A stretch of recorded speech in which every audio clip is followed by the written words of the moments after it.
우리의 이슈가 뉴스를 바꿉니다. 세상을 깨우는 황보선의 출발 새 아침.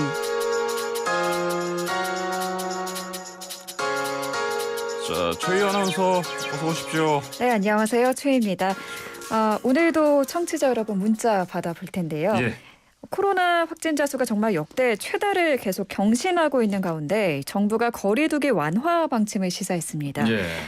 영업시간 연장과 사적 모임 수를 늘릴지 검토 중이라고 하는데요. 예. 관련해서 여러분의 생각을 보내주시면 되겠습니다.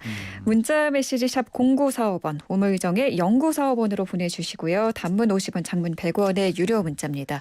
문자 보내주신 분들 중 몇 분 추첨해서 상품도 보내드립니다. 네, 유튜브 보이는 라디오 이 채팅창에 남겨주셔도 됩니다. 예. 오늘 만관의 첫 번째 소식 주실까요? 네, 확진자 대선일 오후 6시부터 7시 30분 투표, 선거법 본회의 통과입니다. 지난 만관위에서 여야가 이 선거법 개정을 추진한다는 소식 전해드렸는데요. 어제 공직선거법 개정안이 통과됐습니다. 예, 자세한 내용 알려주세요. 네, 현행대로라면 코로나 확진 판정을 받은 분들은 투표할 방법이 없었거든요. 예. 하지만 이제는 코로나 확진자와 격리자분들도 직접 투표소에 가서 이 소중한 한 표를 행사하실 수 있습니다. 예. 본래 투표 시간은 오전 6시부터 저녁 6시까지인데요.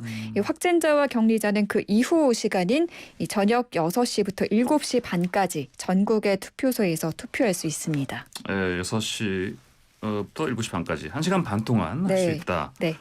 그런데 그러면 오후 6시 이전에도 투표할 수 있다. 이런 분들도 있다고 들었습니다. 네, 농촌과 산촌 또 어촌 지역에 살고 있는 확진자와 격리자분들은 이 보건소의 외출 허가를 받으면 오후 6시 이전에도 가셔서 투표할 수 있습니다. 예. 또 확진자와 격리자의 투표를 위한 교통 편의는 정부와 지방자치단체가 제공해야 한다는 조항도 신설됐습니다. 네, 잘 됐군요. 네, 두 번째 소식 주세요. 네, 두 번째 만관유는 17일 관훈클럽 TV토론 무산 여야 신경전입니다. 이게 17일이면 모레인데 이게 어떻게 무산됐어요?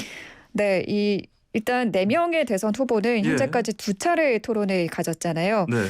이번 주 목요일 17일에 세 번째 토론을 추진 중이었거든요. 네. 그런데 국민의힘 측 사정으로 무산되고 말았습니다. 국민의힘은 어제 윤석열 후보의 유세 일정 때문에 도저히 토론에 참여할 수 없다고 밝혔습니다. 그래요? 네, 지난 8일 열릴 예정이었던 토론도 국민의힘이 중개사 JTBC와 한국기자협회의 편향성을 문제 삼으면서 무산된 바가 있죠. 그렇죠. 자, 지금 말씀하신 세 번째 토론은 그러니까 공식 선거 기간에 하는 법정 의무적으로 해야 되는 세 번의 토론과는 별도로 네.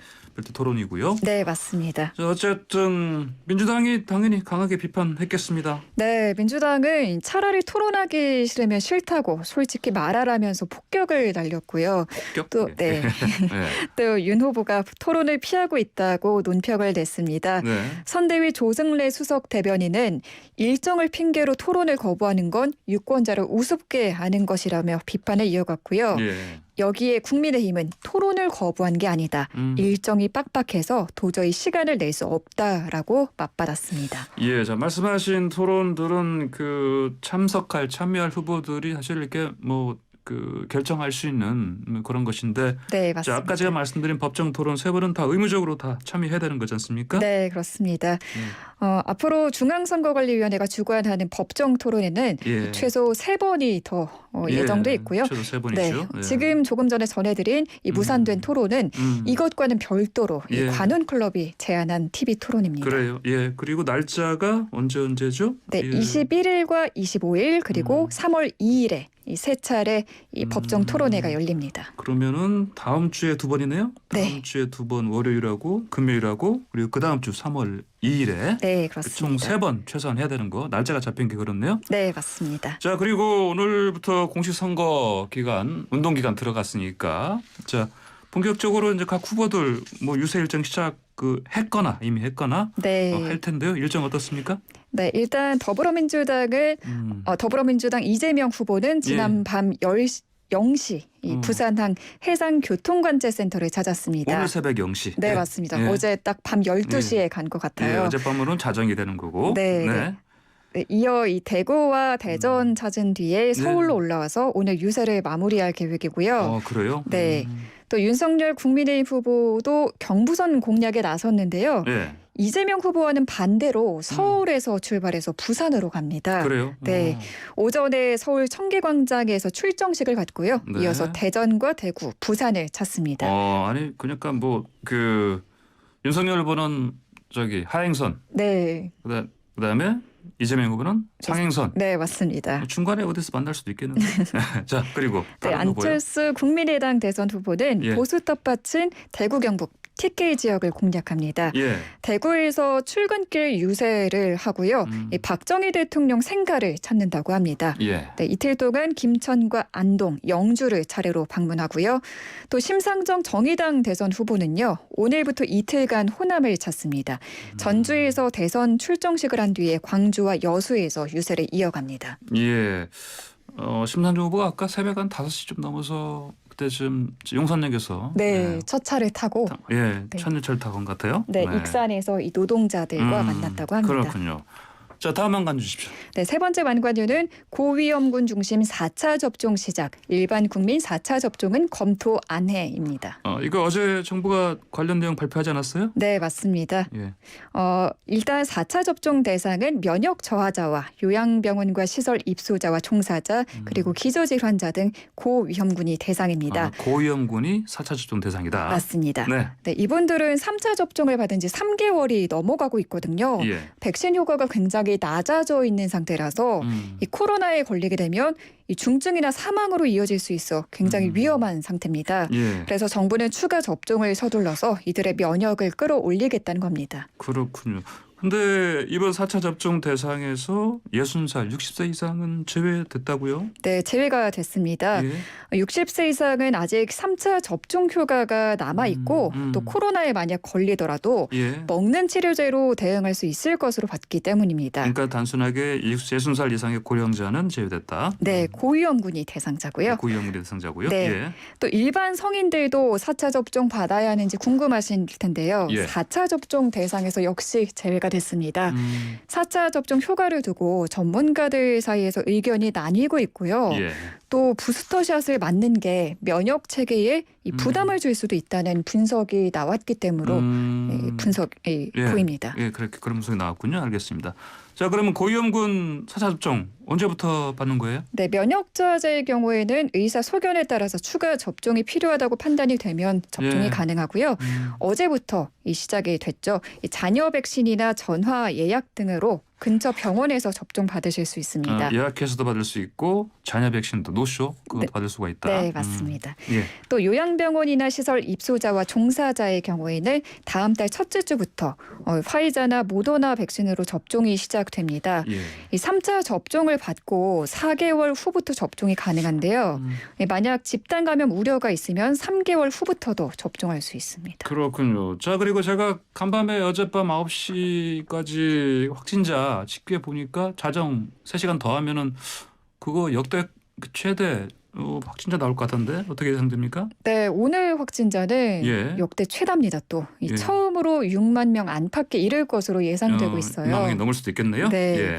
위중증 환자 수도 늘고 있는데요. 이 정부는 관리가 가능하다고 보고 있습니다. 예. 그래서 영업 시간을 연장하거나 사적 모임 수를 늘릴지 검토 중인 것으로 전해지고 있습니다. 그래요? 이게 다른 나라 같은 경우는 보통 이제 정점이 이르렀을 때 정점 판단하고 이렇게 하는데 우리는 아직 올라가는 상황인데. 네. 그렇군요. 네. 알겠습니다. 다음 한관 주십시오. 네. 네, 네 번째 만관유는 예. 여자 컬링 팀킴 한일전 대승 4강 진출 희망 살렸답니다. 네. 베이징 동계올림픽 컬링 우리 대표팀이 어젯밤 일본과의 예선전에서 일본을 10대 5로 꺾고 완승했습니다. 그렇군요. 자, 그러면 4강 진출할 수 있는 희망 좀 어떻게 살릴 수 있는 거예요? 네, 그렇습니다. 우리 팀은 어제 오전 네. 미국과의 경기에서 패했기 때문에 그러니까 중국에도 졌고 그 전에. 네, 맞습니다. 한일전은 4강 진출의 분수령이 되는 중요한 경기였거든요. 그런데 예. 우리 선수를 압도적 승리를 거뒀고요. 특히 3엔드에서 김영미 선수가 한 번에 일본 스톤 3개를 제거하는 트리플 테이크 아웃을 성공했고 예. 우리 선수들의 활약은 그 뒤로도 계속 이어졌습니다. 거의 인간 각도기가 아닌가 싶을 정도로 예. 샷이 잘 맞더라고요. 그래요. 네, 결국 일본은 9엔드 만에 항복을 해왔습니다. 그래요. 이제 그러면 경기가 몇 개 남았어요? 네, 예선 3경기가 남았습니다. 예. 여기서 2승 이상을 거두면 4강 진출이 이루어지는 겁니다. 그래요. 어느 나라와 하죠? 네, 내일 스위스 덴마크와 다시 2연전을 치릅니다. 2연전. 자, 그런데 일본 커링 팬들도 또 일본 언론도 자, 이거 정말 잘했다. 네, 인정했다고요? 맞습니다. 예. 네, 일본의 많은 누리꾼들이 SNS에서 안경 선배를 언급해서 예. 트렌드 키워드로 트위터에 아하, 떠올랐다고 그래요? 합니다. 안경 선배? 네. 뭐 안경 선배 오랜만입니다. 당연히 일본 응원하지만 안경 선배는 이 굉장하다라면서 칭찬을 해왔습니다. 예. 네, 오늘 만관유 여기까지 전해드리고요. 이어서 청취자 문자 살펴보겠습니다. 예. 좀 알려주세요. 네, 일단 컬링 한일전 이겨서 너무 기쁘다는 소식 먼저 전해주셨어요. 예. 네, 기쁩니다. 우리 선수들 자랑스럽습니다라고 네. 보내주셨고요. 예. 자, 그리고 아까 4차 접종 우리가 얘기했는데 자, 여기에 대해서 김인민 청취자 김민민님께서 주신 메시지요. 아, 이러다가 평생 백신 맞으면서 5차, 6차 네버엔딩 가야 하는 거 아닌지 모르겠어요. 이런 문자 메시지 주셨고요. 2701님께서는 확진자 6만 가까이 되는데 이 완화 괜찮을까요? 이제 개학도 다가오는데 두렵습니다. 이런 걱정하시는 메시지 주셨습니다. 네, 3524번님은 자영업자분들이 너무 오랫동안 힘든 시간 보내왔기 때문에 현행 거리두기가 조정됐으면 하면서도 방역을 생각하면 또 조심스럽다 이렇게 보내주셨습니다. 그렇군요. 9379님께서는 자영업자 그리고 소상공인 생각하면 완화해야 한다 생각합니다. 이런 또 의견 주셨습니다. 네, 네, 최연서 오늘 만관유 여기까지 듣겠습니다. 고맙습니다. 네 감사합니다. 네.